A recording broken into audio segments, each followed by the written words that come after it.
peristiwa begini, kenapa kok Yesus harus datang ke dunia? Ya, saya sering awali dari ya manusia itu nggak berdaya lagi begitu jatuh dalam dosa, karena dosa itu keterpisahan manusia dengan Allah sehingga segalanya mengerikan. Apakah dulu ketika manusia nggak jatuh dalam dosa nggak akan mati, nggak harus bekerja? Kan kita tidak bisa membayangkan begitu pasti. Ya harus bekerja, hanya karena kemudian terpisah dengan Allah, terputus dengan Allah, relasinya segalanya menjadi berat, susah, penderitaan karena terputus dengan Allah. Itu suasana seperti keluar dari Taman Eden, kita jadi begitu kan suasananya, karena ya relasi dengan Allah sudah jauh, sudah terpisah. Toh Tuhan dan manusia tidak akan mampu sendiri untuk kembali ke Taman Eden itu, tapi Allah menghargai nanti akan datang penolong Yesus itu yang akan menyelamatkan kita. Ujungnya kan utaranya dari situ. Saya sering mengajar kataku main anak-anak ya itu ya. Kenapa dari Yesus harus ada? Ya, kematian, pekerjaan itu menjadi begitu berat. Termasuk apakah dulu ketika manusia tidak jatuh dalam dosa, ibuku tidak melahirkan, bagaimana berkembangnya? Ya pasti juga harus melahirkan, harus hamil juga, tapi karena pisah dengan Allah lalu kehamilan, melahirkan itu menjadi sesuatu yang berat, terasa berat. Ya, menurut saya begitu. Jadi gambarannya itu sebenarnya kita mengatakan faktual. Hukumannya itu hukuman yang faktual, yang nyata, yang pada waktu itu dirasakan oleh manusia. Dirasakan. Jadi bukan sesuatu yang jauh dari kehidupan manusia pada waktu itu. Faktanya ya memang orang bekerja itu ada susah, ada penderitaan. Ibu hamil itu ya memang sakit.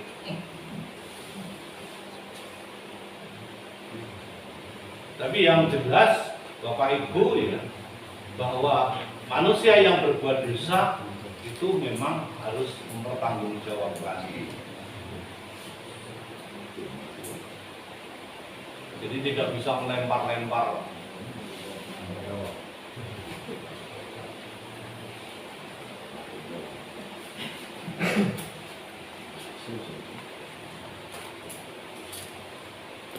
Jadi itu sudah saya terangkan tadi ya. Nanti Bapak Ibu bisa dapat ini juga. Di dalam perjanjian lama ini memang gambarannya ular. Nanti di dalam perjanjian baru, Wahyu itu, kitab Wahyu misalnya, kita akan ketemu dengan ular. Tetapi ular di situ menjadi besar, naga. Dan gambarannya itu seram. Tapi ini agak berbeda begini. Nanti karena ini budayanya orang Timur Tengah, budayanya Palestina, budayanya Israel tentu sangat berbeda dengan budayanya teman-teman kita Tionghoa. Ya. Nah, nanti Tionghoa itu melihat naga justru sebagai simbol kebahagiaan. Nah, ini kan agak berbeda. Jadi, maka harus dibaca di dalam konteks budaya. Harus diterangkan. Seperti apa? Mungkin ada si naga. Tidak. Lain lagi itu ya. Jadi bukan hanya iblis kalau di dalam perjanjian lama itu, di dalam perjanjian baru, tetapi di situ dikatakan neneknya iblis. Karena naga, gambarannya naga.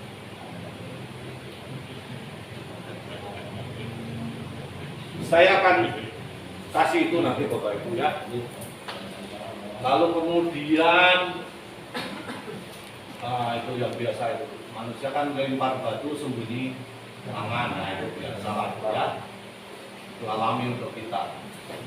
Nah yang saya terangkan tadi ini berkaitan dengan Mesias. Jadi berkaitan dengan meremukkan tumit dan meremukkan kepala, itu di dalam bahasa Latinnya itu ipsa conteret, nah itu ya. Ia seorang perempuan akan meremukkan. Nah, itu di dalam konteks itu nanti kita semua yakin bahwa itu dihubungkan dengan Bunda Maria yang melahirkan Yesus dengan patung itu. Jadi nanti kalau ditanya, lebih kok patungnya menginjak ular, Bapak Ibu bisa menerangkan. Ini keterangannya.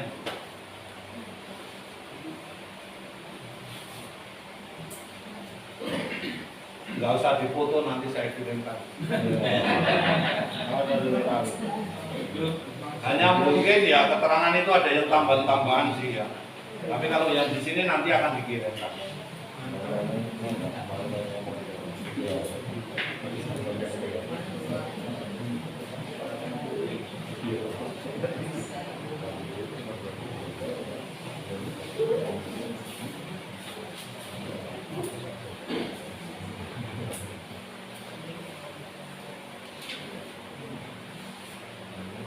Ya, gitu. Oke. Saya kira sudah semua ya. Tadi itu ditanyakan roh Bapak. Ya. Makhluk gaib. Tuh, yang roh Bentuknya separuh manusia, separuh binatang. separuh. Tapi itu biasanya ada sayapnya itu. Kayak Separuh di bawah. kayak di film-film itu ya, Mo? Tapi biasanya paling gampang itu kalau saya mengantarkan karena sayapnya seperti kerubim dan serapin itu sayapnya 6. Jadi menutupi begini, lalu sayap begini, lalu kemudian begini muka biasanya. Dan itu biasanya gambarannya kan dipasang di apa itu namanya tabut perjanjian. Oh, Mengapa nggak boleh? Karena ditutupi dengan sayap mukanya itu supaya tidak melihat Allah yang simbolnya tabut perjanjian. Karena kalau melihat Allah itu mati itu zaman dulu kan orang begitu paham. Jam berapa ini? baru jam 9, Mo. 9. Masih 9 menit. Lanjut aja, Mo. Saya mau tanya, apakah kematian yang kita pahami selama ini bisa disebut orang itu mati karena ajal, orang itu mati karena memang sudah sampai waktunya. Nah, yang saya tanyakan di sini kematian seseorang itu apa bisa disebut sebagai dosa?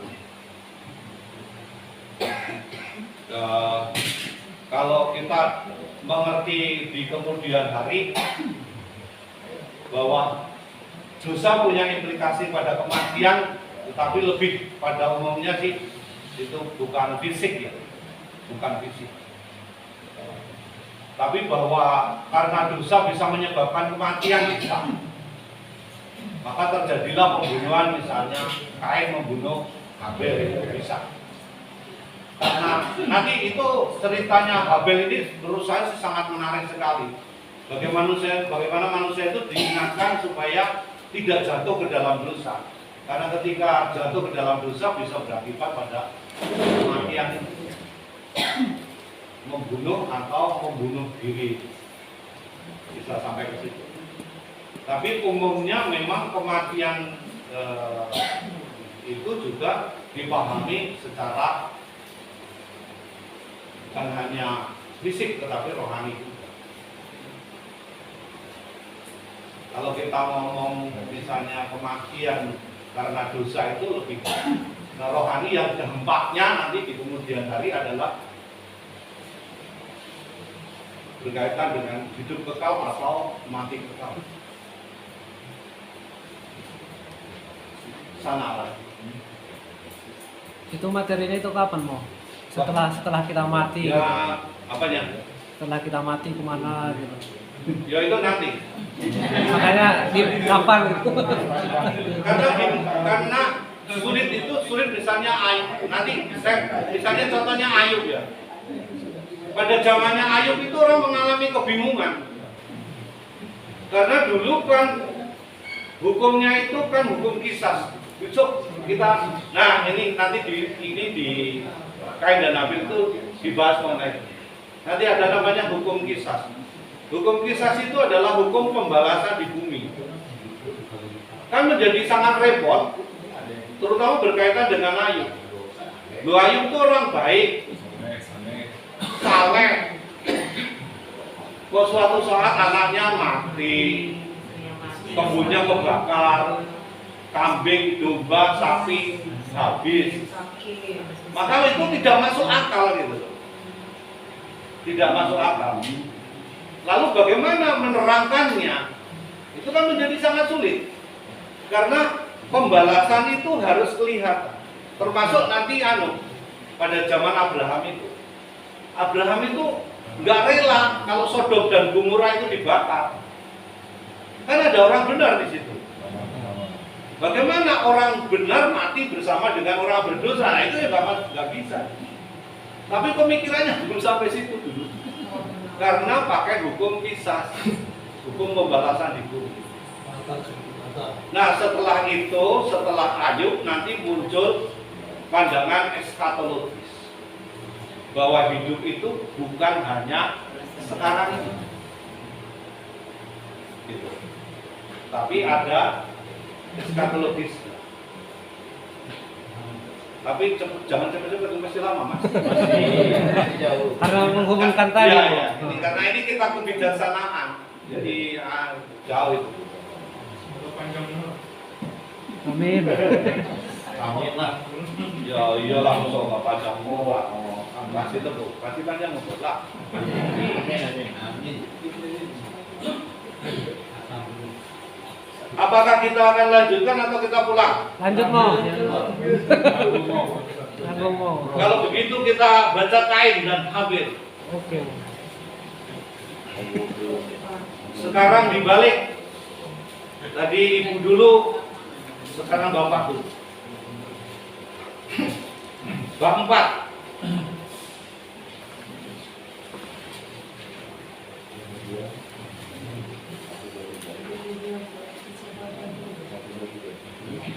Sampai ayat 26 mau? Sampai ayat 16 saja. 16. Oh, banyak-banyak. Oke, 1, 2, 3. Kemudian manusia itu bersetubuh dengan Hawa, istrinya, dan mengandunglah perempuan itu, lalu melahirkan Kain. Maka kata perempuan itu, aku telah mendapat seorang anak laki-laki dengan pertolongan Tuhan. Selanjutnya dilahirkannya Habel laki-laki, dan Habel menjadi gembala kambing domba, Kain menjadi petani. Setelah beberapa waktu lamanya, maka Kain mempersembahkan sebagian dari hasil tanah itu kepada Tuhan sebagai korban persembahan. Habel juga mempersembahkan korban persembahan dari anak sulung kambing dombanya, yakni lemak-lemaknya. Maka Tuhan mengendahkan Habel dan korban persembahannya itu. Tetapi Kain dan korban persembahannya tidak dipindahkannya. Lalu hati Kain menjadi sangat panas dan banyak murah. Firman Tuhan kepada Kain, mengapa hatimu panas dan mukamu muram? Apakah kamu tidak akan berseri jika engkau berbuat baik? Tetapi jika engkau tidak berbuat baik, dosa sudah mengintip di depan pintu. Ia sangat menggoda engkau, tetapi engkau harus berkuasa atasnya. Kata Kain kepada Habel adiknya, marilah kita pergi ke padang. Ketika mereka ada di padang, tiba-tiba Kain memukul Habel adiknya itu, lalu membunuh dia. Firman Tuhan kepada Kain, di mana Habel adikmu itu? Jawabnya, aku tidak tahu apakah aku menjaga dirimu. Firman-Nya, apakah yang telah kau perbuat ini? Darah adikmu itu berteriak kepadaku dari tanah. Maka sekarang berkutuklah engkau, terbuang jauh dari tanah yang Mulutnya untuk menerima darah itu dari tangan. Apabila engkau mengusahakan tanah itu, maka tanah itu tidak akan memberikan hasil sepenuhnya lagi kepadamu. Engkau menjadi seorang pelarian dan pengembara di bumi. Kata Kain kepada Tuhan, hukumanku itu lebih besar daripada yang dapat kutanggung. Engkau menghalau aku sekarang dari tanah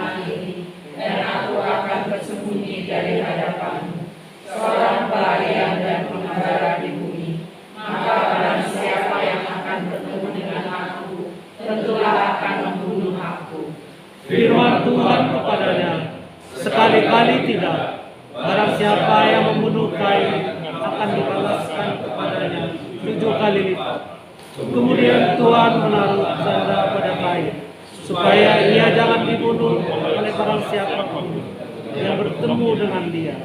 Lalu Kain pergi dari hadapan Tuhan, dan ia menetap di tanah di sebelah Gunung Eden.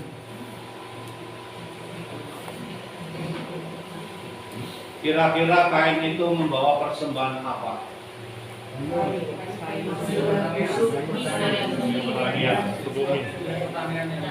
Hasil pertanian. Apakah di situ dikatakan hasil pertanian yang busuk? Tidak. Beda sama sekolah ini.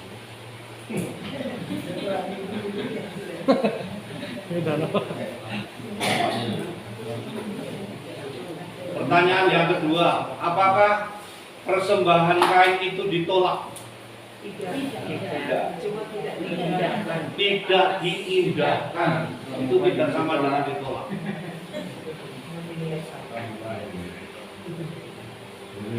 Apakah itu asapnya ke atas atau miring?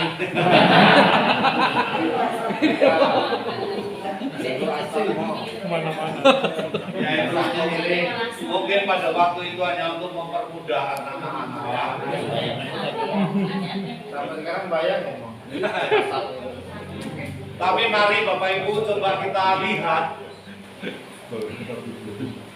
apa sih sebenarnya di balik itu. Tadi dikatakan Kain petani, Habel peternak ya. Kisah ini menyimpulkan dampak kehadiran dosa di dunia. Dampak. Kisah ini berasal dari tradisi Yahwista, masih Yahwista juga ya. Dibangun tidak terlepas dari kisah-kisah kuno suku-suku bangsa sekitarnya. Jadi sekitar bangsa Israel hidup tanpa adanya peradaban dan ibadah yang telah maju. Jadi bukan ibadah-ibadah tradisional, tetapi sudah ada ibadah kepada Allah. Latar belakangnya adalah konflik antara kelompok petani dan peternak. Nah itu. Jadi petani dan peternak itu dimanapun sampai sekarang pun itu masih berkelahi itu. Masih. Karena saling itu, apalagi di Bengkulu ini. Ya. Orang ngomongnya punya ternak tapi dibiarkan saja gitu. Jadi ya menjadi masalah. Konflik, ada konflik. Latar belakangnya adalah konflik. Jadi latar budayanya seperti ini. Kain dan Habel kemungkinan bukan anak pertama. Jadi kan kita membayangkan wah anaknya Adam dan Hawa atau gambaran manusia pertama itu Kain dan Habel. Hanya kebetulan itu diberi nama Kain dan